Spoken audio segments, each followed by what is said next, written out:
घरासमोरील रस्ता करण्यास ग्रामपंचायतची टाळाटाळ. सुपा ग्रामपंचायतचा कारभार, रहिवाशांची जिल्हाधिकाऱ्यांकडे धाव. बातमी पारनेर येथून. सुपा ग्रामपंचायतने सुपा गावातील अंतर्गत रस्त्यासाठी ग्रामनिधी मंजूर करून कामही सुरू केले. मात्र रमेश साळुंखे यांच्या घरासमोरील रस्ता करण्याचे काम तसेच सोडून दिले.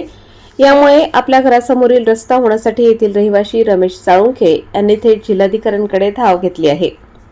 सुपा गावठाण अंतर्गत रस्ते कामे ग्रामपंचायतने स्वनिधीमधून मंजूर करून घेतले. 30 फुटी रस्त्यास प्रशासकीय मान्यता मिळाली असताना गेल्या 6 महिन्यांपासून रस्ते कामे सुपा ग्रामपंचायतने अर्धवट सोडून दिले आहेत. याबाबत येथील रहिवासी रमेश साळुंखे यांनी ग्रामपंचायतमध्ये विचारणा केल्यावर सध्या वरिष्ठांनी काम थांबवण्यास सांगितले आहे असे उत्तर दिले जाते. यामुळे रमेश साळुंखे यांनी गटविकास अधिकारी यांच्याकडे पाठपुरावा केला. त्यांनी तातडीने रस्ता करण्याचे आदेश दिले. मात्र सुपा ग्रामपंचायत अद्यापही रस्ता करण्यास टाळाटाळ करीत असल्याने रमेश साळुंखे यांनी आता थेट जिल्हाधिकारी व जिल्हा परिषद मुख्य कार्यालय अधिकारी यांच्याकडे धाव घेतली आहे. सोमवारी जिल्हाधिकारी व मुख्य कार्यकारी अधिकारी यांची भेट घेऊन साळुंखे यांनी त्यांना ग्रामपंचायतच्या कारभाराची माहिती देणार आहेत.